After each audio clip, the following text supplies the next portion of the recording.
FOMC 이후 4.7%가량 하락, 풀매수 자리 기준선을 넘지 못하고 월봉 마감 그리고 주봉 이탈, 비트코인 최악의 상황입니다. 앞으로 어떻게 갈 것인지 알아보도록 하겠습니다. 안녕하세요. 아빠는 왜 코인 안 했어입니다. 현재 8월 1일 목요일, 8월 한 달 첫 브리핑 시작하도록 하겠습니다. 날씨가 굉장히 더운데 다들 더위 조심하시고, 일단은 FOMC 발표, 금리 발표가 났었는데 동결로 이제 났습니다. 그래갖고 이제 9월 달에 또 FOMC가 있는데 9월 달 FOMC는 어떻게 될 것인지 한번 보도록 하겠습니다. 자, 25bp 인하가 86.5%, 그 다음에 50bp 인하가 13.5%로 이제 인하 가능성을 열어두고 있다 라고 보시면 되고, 이게 인하한다고 해서 무조건 코인들이 개떡상하는 게 아니에요. 근데 이제 17년도 불장 끝나고 20년도 불장 시작할 때 금리가 어떻게 변했는지 한번 체크해 보시면은 굉장히 재밌을 겁니다. 그리고 17년도 불량이 아니라 한 19년도부터 20년도 갔을 때 금리 움직임을 지금 시장에 대입을 해보면은 앞으로 좀 방향성을 알 수 있겠죠. 그래서 이 내용을 예전에 멤버십 영상에도 한번 다뤘었는데, 여러분들이 이제 네이버 같은 데 검색해서 어떻게 금리가 변했었는지, 그 다음에 그때 차트가 어떻게 움직여지고 있었는지 한번 체크해 보시면은 굉장히 재밌을 겁니다. 그래서 금리 인하로 대략적인 하락이 나왔었는데 4.7%가량 하락이 나왔어요. 이때 시작을 했으니까. 그리고 4시간 봉을 봤을 때 63.8K를 또 한번 지지받았죠. 계속 내리는 와중에 한번 지지를 받고 있으니까 이제 어떻게 가야 될지 봐야 되는데, 지금 굉장히 흐름이 좋지는 않습니다. 그 이유가 무엇이냐 봤을 때, 날봉에서 제가 여기 기준선이죠. 여기 넘으면은 이제 비트코인 풀매수 한다고 영상 올렸습니다. 그런데 여기 다시 넘지 못하고 여기서부터 계속 쭉쭉쭉 빠지는, 그리고 여기 자리하고 여기 자리가 1차, 2차 이렇게 되는데, 최고점 저항 라인의 1차 구간, 최고점 저항 라인의 2차 구간, 그래갖고 1차 저항 구간에서 캔들 위로 마감되지 못하고 캔들 아래로 마감되어서 한 번 더 내리는 시그널이 나왔고, 그 다음에 2차에서 꼬리로 한번 저항이 맞았습니다. 그렇기 때문에 1차, 2차 둘 다 어떻게 보면 저항을 세게 맞은 거니까 그만큼의 하락 반등도 셌다라고 차트가 이제 말해주고 있죠. 그리고 주봉을 보시면 이제 21선이 이제 밑으로 뚫렸는데, 오늘 목요일이에요, 목요일. 그래서 목, 금, 토, 일. 총 4일이 남았습니다. 그래갖고 지금 21선 아래로 뚫렸지만 4일 동안 또 다시 올려줄 수 있는 거고, 아직은 모르긴 하는데 주봉이 21선이 뚫렸으니까 조금 위험 신호다. 그리고 여러분들 보시면은 이거 진짜 꿀팁이에요. 자, 잘 들으세요. 자, 주봉 캔들 하나하나마다 뭐 이렇게 크게 상승해서 퍼센트가 높은 것도 있고, 이렇게 작게 움직여서 옆으로 늘어지면서 퍼센트가 낮은 것도 있어요. 자, 이렇게 보시면은 얘는 30 몇 퍼센트, 얘도 뭐 20 몇 퍼센트, 뭐 작게 나온 것들은 대략적인 10%, 여기서도 13%. 근데 봐야 되는 거는 이런 상승하는 구간들이 아니라 현재를 봐야 돼요, 현재. 자, 여기서 하락했을 때 첫 번째 하락 주봉 7%, 두 번째 하락 주봉 6%, 세 번째 7%, 네 번째 15%, 7%, 7% 이렇게 빠지면서 갑자기 훅 빠지고, 반대로 올라갈 때 13%, 13%, 그다음에 비벼주고 있는데, 자, 여기서 빠질 때 이 캔들값, 이전에 하락했을 때 7%에서 14%였잖아요, 그쵸? 뭐 여기도 계산해보면은 어느 정도 정답이 나와 있겠지만, 맥시멈이 한 14%, 15% 정도로 잡고, 여기 캔들에서 지금 현재 마이너스 9% 빠졌어요. 그런데 만약에 현재 자리에서 15%가량 빠진다 그러면은 59.4K가 되는 거고, 현재 자리에서 14%가 빠진다 그러면은 한 60.4K가 되는 거예요. 그래서 이 정도까지는 일단 가격을 열어놔야 하는데, 자, 상징적인 가격 60K, 뭐 70K, 80K, 50K 다 상징적인 가격이라 말씀드렸죠. 이런 상징적인 가격이 깨지지 않는 게 베스트고, 그러려면 59.4K까지는 테스트가 나오면 안 됩니다. 최소한 여기까지는 하방을 열어놔야 한다. 그래서 한번 이제 선을 그어보면은 60.3K로 하겠습니다. 그 다음에 하나 더 그어야 돼요. 60.3K까지 가기 전에 또 저항이 있을 거예요. 61K 정도 구간. 여기 구간이 현재 하락에 대한 마지노선이고, 빠지고 나서, 자, 이렇게 빠지고 나서 추가적인 하락이 나오는지는 또 봐야 돼요. 왜냐? 여기서 이렇게 빠지고 나서 21선 이탈 이후에, 여기서도 21선 이탈 이후에 추가적인 하락이 나왔어요. 이 추가적인 하락이 어디까지 나올지는 모르겠지만, 일단 우리가 생각해야 되는 건 현재 주봉에 마감하고 얼마나 빠질 것인지, 그 다음에 마이너스 14%로 잡은 거는 여기에서 9% 나오고 그 다음에 이제 마이너스 6% 이렇게 나올 수 있는 점, 이런 거를 전체적으로 생각해 봤을 때 이번 주봉하고 다음 주봉까지는 어느 정도 미리 계산을 해놔야 된다. 그리고 월봉에 돌아가서, 자, 여기에 장악형 뜨고 하락 나왔어요. 여기서도 장악형 뜨고, 여기서 위로 마감하지 못하고 밑으로 마감되었죠. 그리고 나서 옆으로 하나 더 월봉이 생겼습니다. 자, 여기 구간, 꼬리, 여기 꼬리, 계속 꼬리 닿는 이 지점, 밑에서 계속 힘을 받쳐주고 있는데 월봉이 밑으로 음봉 마감해서 이렇게 갈 가능성보다는 뭐 여기서 어떻게 나올지 모르겠지만 다음 월봉이나 이번 월봉이 이렇게 나올 수도 있다. 이렇게 나올 가능성이 높다라고 보시면 되고, 위에도 저항이 계속 있어요. 근데 잘 생각해야 되는 거는, 자, 여기에서 여기까지 가격을 올렸을 때 거래량을 한번 보면은, 자, 거래량이 높게 튀었죠. 여기서는 이제 높게 트이지 않았습니다. 왜냐?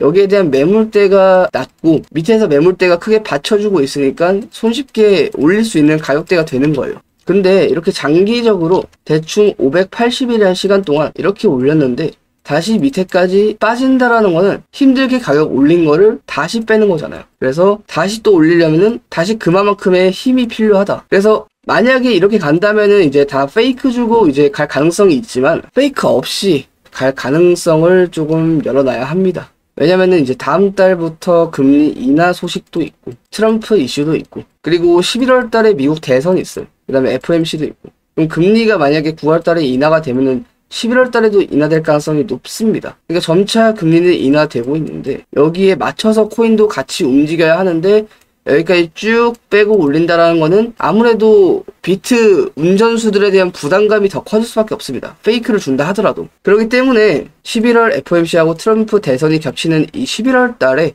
어느 정도 코인 시장을 조금 살려놔야 맞지 않을까 싶습니다. 그리고 8월 14일인가 또 CPI 발표가 있죠. 자, CPI 발표는 이제 중요하지 않습니다. 다가오는 FOMC만 조금씩 체크만 해주면 돼요. 뭐 CPI 발표, 뭐 경제 발표들 있잖아요. 그런 거는 이제 신경 쓰지 마시고, 이런 거 신경 쓴다고 해서 우리가 돈 벌 수 있는 게 아니에요. 그쵸? 항상 차트나 그런 거에 대해 선반영이 되기 때문에 차트를 먼저 뜯어보는 게 더 우선입니다.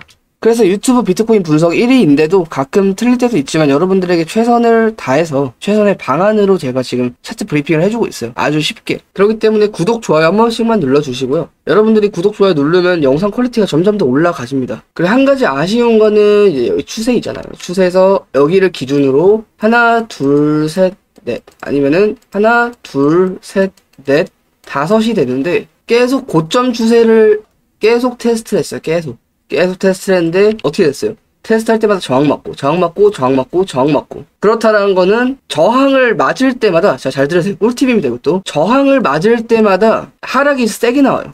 그러니까 처음 저항이랑 두 번째 저항이랑 세 번째 저항 이렇게 있다 칩시다. 첫 번째 저항을 맞을 때 하락이랑 두 번째 저항을 맞을 때 하락이랑 세 번째 저항을 맞을 때 하락이랑 이 파워가 납니다. 파워가. 여기에 저항 맞을 때 이만큼 하락했지만 여기 저항 맞을 때 이전에 저점을 이탈한 하락이 나왔었고, 여기서도 이제 저항을 맞았으니까 어느 정도 하방을 보고 있는데, 저는 여기에서 이전에 저점들을 이탈하지 않고 이런 부근에서 좀 놀아주다가 상승이 나온다면은 이제 여기에 대한 저항 추세를 뚫을 가능성이 매우 높다고 보고 있습니다. 이게 가장 핵심입니다, 지금. 근데 계속 뚫지 못하고 저항 맞고 있으니까, 장기적으로 늘어지고 있으니까 지루한 겁니다. 그래서 만약에 또 저항 맞고 첫 번째 하락, 저항 맞고 두 번째 하락, 자, 저점 이탈했죠? 세 번째 저항 맞고 하락, 또 저점 이탈했어요. 네 번째 저항 맞고 하락, 저점 이탈이 안 되는 게 베스트고, 여기에서 만약에 저점 이탈이 되면은 저점 이탈되고 또 반등이 크게 나올 수가 있어요. 그러면 보통 이런 패턴으로 가는 거죠. 이런 패턴으로. 여기에서 이제 저는 상승 나왔을 때 상승한 값에 플래그 패턴 만들고 이제 저항 돌파해서 거래량 크게 튀어주는, 왜냐? 거래량이 이제 줄어들고 있으니까 거래량이 튀어주는 무빙, 그 다음에 여기가 뚫어주면은 최고점 갱신이 돼요. 그래서 거래량이 점점 더 올라가는 그림을 현재 예상하고 있고, 지금도 이 플래그 패턴 완성이 되진 않았지만 여기 패턴에 대해서 이 정도밖에 하락을 안 했어요. 그리고 패러렐 채널을 긋는다면은 뭐 여기로 잡으셔도 되고 여기로 잡아도 상관이 없는데, 여기 기준선을 잡고 아직 패러렐 중단까지도 안 왔다. 중단이 여기인데 중단까지도 오지 않았다. 만약에 위로 잡으면은 딱 중단 지지받는 거죠. 상승했을 때 눌렸을 때 중단 지지받고, 중단 지지받을 때 63.8K랑 같이 지지받으면 상승했고, 또 다시 내릴 때 63.8K랑 패러렐 중단선을 지지받고 다시 상승했고, 이번에 또 내릴 때 패러렐 중단이랑 63.8K랑 이제 지지를 받으면서 또 한번 지켜주려고 하고 있고, 이런 것들을 차트에서 계속 찾으셔야 돼요. 이런 정답들을. 그 1시간 동을 보면은 7월 30일 9시 기준 여기죠. 여기 캔들, 여기 긴 꼬리 보이시죠? 긴 꼬리부터 지금까지 이렇게 하락을 했어요. 그런데 단기 도미넌스는 계속 옆으로 횡보해주면서 올려치고 있죠. 왜 이렇게 나왔을까? 라고 생각을 해보니까, 자, 여기서부터 박스권을 그려줬는데 박스권 이탈했는데도 불구하고 도미넌스가 옆으로 횡보하고 있어요. 이렇다라는 거는 가격이 빠졌음에도 불구하고 비트코인 가격이 메리트가 있어진다 라고 보시면 돼요. 제가 예전에 말씀드린 거 있죠. 가격이 올랐을 때 메리트가 있는 게 아니라 가격이 내려가고 있을 때 메리트가 있는 거다.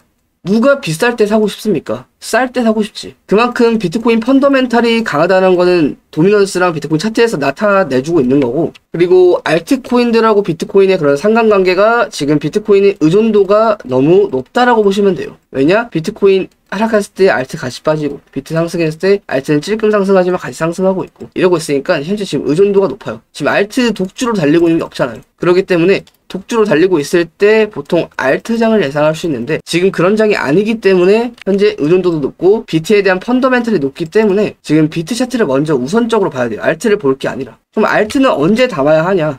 지금 뭐 살려주고 있는 코인도 있고, 램 조심하시고, 살려주고 있는 코인도 있고 안 살려주고 있는 코인도 있어요.